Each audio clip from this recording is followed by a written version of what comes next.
Hello guys, आज video के अंदर हम बात करने वाले हैं ऑल्ट कॉइन्स को लेकर एंड साथ ही में अगर हम यूएसडी डोमेन्स को देखें जहां पर लास्ट 7 इयर्स का support trend line USD domains एक बार फिर से नीचे की तरफ ब्रेक कर चुके हैं।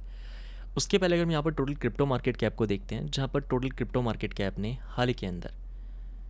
एक बार फिर से अपने डाउन ट्रेंड रेजिस्टेंस एरिया का ब्रेकआउट दे दिया है। लास्ट ईयर हमें 2024 में देखने मिला था, उसके पहले 2023 के अंदर, और हर यहाँ पर टोटल क्रिप्टो मार्केट कैप के ब्रेकआउट के बाद ऑल्ट कॉइन्स हमें परफॉर्म करते नजर आए। हो सकता है कुछ ऑल्ट कॉइन्स के अंदर भी हमें पंपिंग देखने मिल रही है, मोस्टली ऑल्ट कॉइन्स अभी उस स्पीड से पंप नहीं कर रहे। उसका आंसर आपको आगे इस वीडियो में मिलेगा। अब यहाँ पर दोस्तों अगर हम यूएसडी डोमेन्स की बात करते हैं, यूएसडी डोमिनेंस जहाँ पर लास्ट 7 इयर्स के सपोर्ट ट्रेंड लाइन को जिस टाइम वीडियो में रिकॉर्ड कर रहा हूँ नीचे की तरफ यहाँ पर ब्रेक डाउन कर चुकी है। लास्ट टाइम हमें ब्रेक डाउन देखने मिला था 18 नवंबर के अराउंड। अगर मैं उस टाइम पर बिटकॉइन के अंदर देखता हूँ तो ये वो टाइम रहता है जहाँ पर बिटकॉइन 89,000 से जाता है 1,09,000 के ऊपर। एक बार फिर से यहाँ पर यूएसडी डोमेन्स अपने सपोर्ट लाइन को नीचे की तरफ ब्रेक कर रही है। इससे पहले हमने क्या देखा, जब भी हम इस सपोर्ट लाइन के ऊपर आए हैं हर बार यहाँ पर हमें बाउंस देखने मिला है।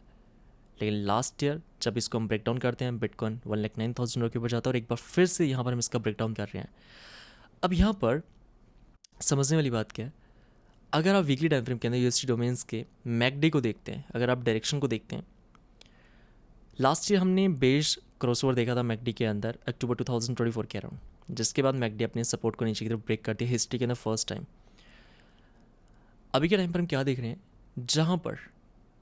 यूएसडी डोमेन्स अपने सपोर्ट ट्रेंड को एक बार फिर से नीचे की तरफ ब्रेक कर रही है और सेम टाइम पर हमें मैकडी के अंदर बेस क्रॉसओवर देखने मिल रहा है। डायरेक्शन डाउन साइड की तरफ है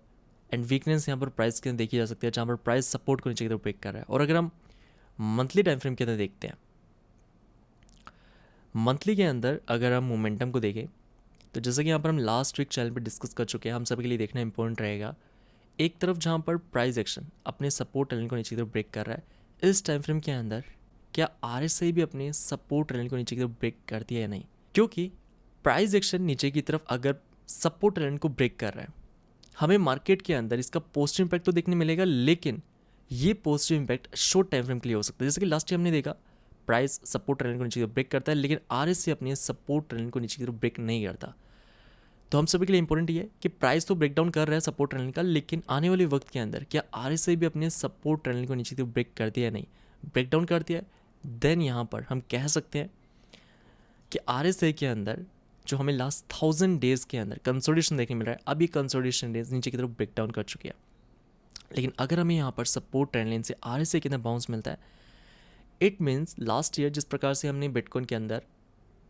टॉप लगने के बाद करेक्शन देखा, उसी प्रकार से बिटकॉइन के अंदर टॉप लगने के बाद इस बार भी हम करेक्शन देख सकते हैं। तो यहाँ पर ध्यान रखें कि क्यों आरएसआई, क्यों यहाँ पर मंथली मोमेंटम इंपॉर्टेंट है यूएसडी डोमेन्स के अंदर। बाकी चार्ट्स का अपडेट हम अक्सर टेलीग्राम चैनल के ऊपर शेयर करते रहेंगे। और जहाँ तक बात है ऑल्ट कॉइन्स को लेकर, उसके लेकर हम इथेरियम के चार्ट पर आते हैं, जहाँ पर इथेरियम की वीकली टाइम फ्रेम के अंदर देखा सकता है कि इथेरियम स्टिल यहाँ पर अपने लास्ट 2022 के रेजिस्टेंस के नीचे ट्रेड कर रहा है, जो कि पहले सपोर्ट था प्राइस एक्शन के लिए, अब यहाँ पर यही ट्रेंड लाइन प्राइस के लिए रेजिस्टेंस की ट्रेड कर रही है।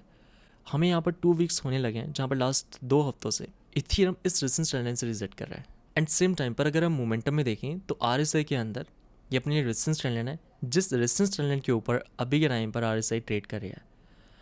यहाँ से दोस्तों किसी भी टाइम हमें आने वाले वक्त के अंदर आरएसआई के अंदर रेजिस्टेंस का ब्रेकआउट देखने मिल सकता है। अगर हम टाइम फ्रेम मेजर करते हैं तो हमें 400 डेज से ज़्यादा का टाइम कंप्लीट होने लगा है, जहाँ पर हम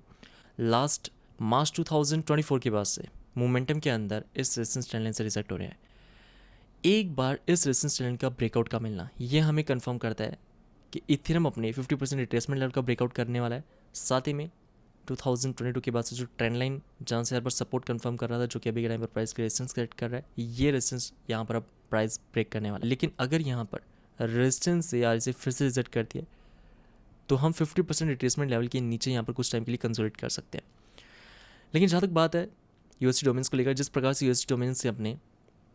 लास्ट 7 इयर्स के सपोर्ट ट्रेंड को ब्रेक कर दिया, जिसका इंपैक्ट यहाँ पर रियल टाइम के अंदर बिटकॉइन पर देखा जा सकता है। जैसे यूएसडी डोमेन्स अपने सपोर्ट ट्रेंड को नीचे की तरफ ब्रेक कर दिया, बिटकॉइन यहाँ पर अपने रेजिस्टेंस का ब्रेकआउट करता है। अब यहाँ पर दोस्तों इथेरियम के ऊपर हर एक इन्वेस्टर की नजर होनी चाहिए, रेजिस्टेंस का ब्रेकआउट मिलना है जो कि $27 के ऊपर। जैसे हम यहाँ पर इस रेजिस्टेंस ट्रेंड का ब्रेकआउट करते हैं अपसाइड की तरफ, ये ब्रेकआउट टोटल 3 के लिए भी इंपॉर्टेंट है, जहाँ पर हम टोटल मार्केट कैप को देख चुके हैं, हमें ब्रेकआउट मिल चुका है, ऑल्ट कॉइन्स यहाँ पर परफॉर्म करना शुरू कर चुके हैं।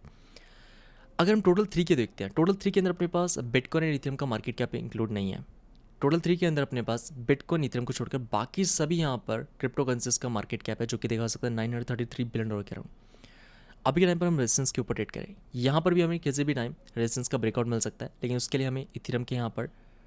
रेजिस्टेंस को यहाँ पर मॉनिटर करना है। साथ ही में हमें RSI को मॉनिटर करना है, क्योंकि RSI अभी के टाइम पर रेजिस्टेंस के ऊपर ट्रेड कर रहा है। एंड जहाँ तक बात है अदर्स मार्केट कैप को लेकर, अगर हम यहाँ पर टॉप 10 के क्रिप्टो करेंसीज को छोड़कर बाकी सभी ओल्ड कॉइन्स की बात करते हैं, जिनका मार्केट कैप अभी के टाइम पर $283 बिलियन, जहाँ पर हमने अभी से 10 डेज पहले देखा था, जिस टाइम पर ओल्ड कॉइन मार्केट कैप अपने रेजिस्टेंस के ऊपर ट्रेड कर रहा था, वहाँ से हमें ब्रेकआउट मिल चुका है। ब्रेकआउट के बाद अगर हम यहाँ पर 21 EMA देखते हैं, तो लास्ट 2 वीक्स से जो हम करेक्शन देख रहे थे शॉर्ट टाइम फ्रेम के अंदर ओल्ड कॉइन्स के अंदर, इस करेक्शन के अंदर ओल्ड कॉइन मार्केट कैप कहाँ से बाउंस करता है? 21 EMA के सपोर्ट से। और इस प्रकार का स्ट्रक्चर हम हर साइकिल के अंदर देखते हुए हैं ओल्ड कॉइन मार्केट कैप के अंदर, जहाँ पर हमें टॉप देखने मिलता है ओल्ड कॉइन मार्केट कैप में, प्राइस यहाँ पर रेजिस्टेंस के नीचे कंसोलिडेट करता है,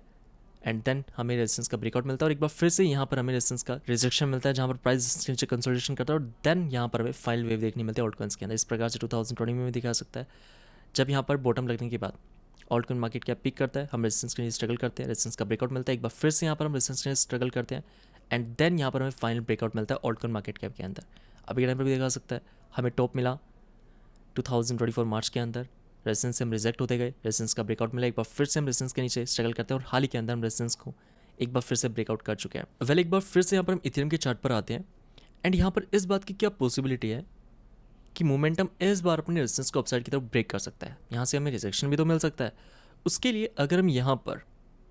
मैकडी को देखते हैं, लास्ट टाइम हमें मैकडी में बुलिश क्रॉसओवर मिला था अक्टूबर 2024 के अंदर, जहाँ पर प्राइस अपने सपोर्ट ट्रेंड के ऊपर ट्रेड कर रहा होता है, वहाँ से इथेरियम के अंदर में बाउंस मिलता है। उसके पहले अगर हम देखते हैं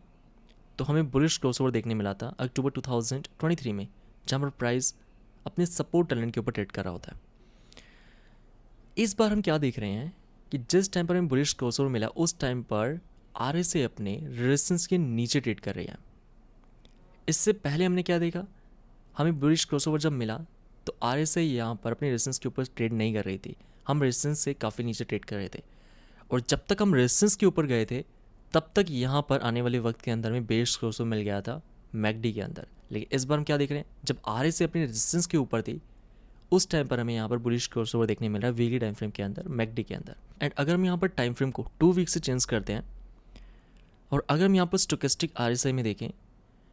तो स्टोकेस्टिक RSI के अंदर हमें 2023 के बाद अभी तक सिर्फ 2 बार बुलिश क्रॉसओवर देखने मिला है। फर्स्ट टाइम देखने मिला था सितंबर 2023 के अंदर,